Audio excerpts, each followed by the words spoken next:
ده الممر يا شباب اللي هيكون متواجد فيه ابن سندر في دورته التالتة بإذن الله.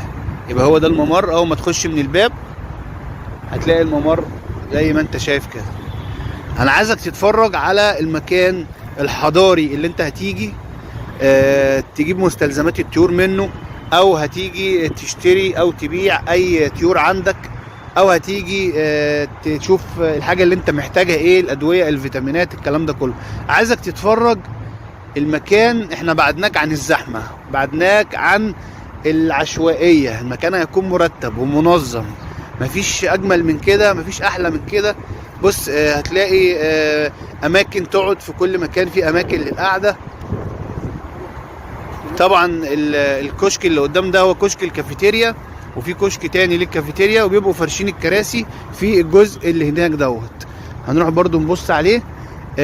طبعا انا سألت دلوقتي الكافيتيريا بتفتح امتى، قالوا لي يوم المعرض بتفتح مع المعرض، يعني الساعة 8 الصبح هتلاقي الكافيتيريا فاتحة. الشارع اللي في وشنا دوت، يعني الباب اللي احنا دخلنا منه الناحية دي، الناحية التانية الشارع ده هو شارع جسر السويس يا شباب.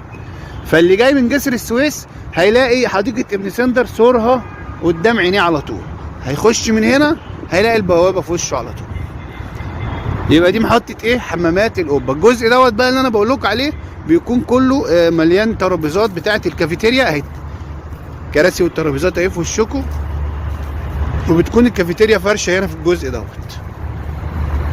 فطبعا ايه، عايز تشرب حاجه، عايز تقعد، عايز تريح شويه، عايز تيجي تتمشى، كل حاجه متاحه، كل حاجه موجوده. اللي يهمنا في كل الكلام ده اللي انت هتيجي تقابل ناس محترمه، تقابل عارضين محترمين. هتيجي هتلاقي الممر ده كله باذن الله العارضين قاعدين فيه وجاهزين بحاجتهم وبمنتجاتهم.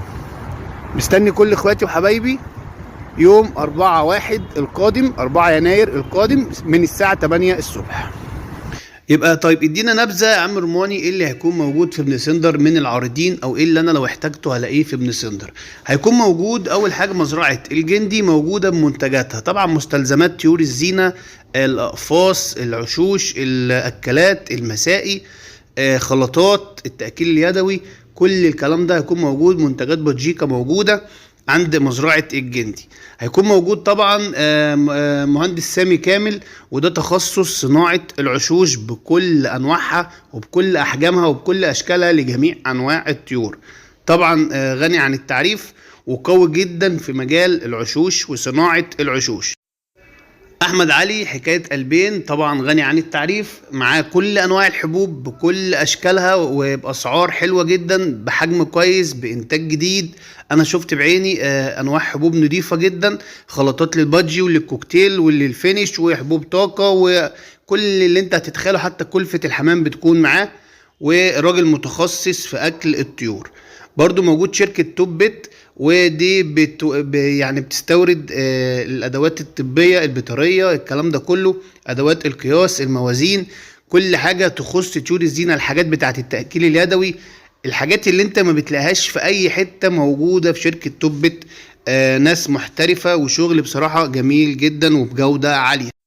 مزرعة الحسيني موجودة، باشمهندس ماجد الحسيني غني عن التعريف، والمنتجات الحبوب والبذور اللي بتكون معاه، ومعاه يعني أصناف كتير جدا. برضو أوسكار بيكون موجود دكاترة بيطريين بالأدوية والفيتامينات المستوردة بجميع أنواعها. هيكون موجود ندوة عن مسببات الأمراض، هيكون موجود مسابقات عن أجمل عصفور كناري موجود وخلافه. يوم جميل، هتتعرف على أصدقاء جدد، هتتعرف على عارضين محترمين، هتتعرف على أصحاب المزارع، هتتعرف على أساتذة كبار في المجال. هتجيب مستلزماتك والأكل والحبوب والفيتامينات والأدوية اللي انت محتاجها، هتجيب العش اللي انت محتاجه، هتجيب القفص اللي انت محتاجه، المسا، الأكالة، كل الحاجات دي موجودة. وهتستمتع باليوم في قعدة كويسة، كافيتيريا فيها كل حاجة، قعدات كويسة محترمة. فاليوم هيكون جميل. مستني كل اخواتي يوم 4/1 او 4 يناير القادم، موافق يوم سبت، في حديقة ابن سندر. المكان في حمامات القبة. طبعا لو جاي من جسر السويس هتنزل حمامات القبة، وممكن من مترو الانفاق تنزل محطة حمامات القبة وتسأل على حديقة ابن سندر. من 8 الصبح هنكون موجودين لحد الساعة 5 بإذن الله.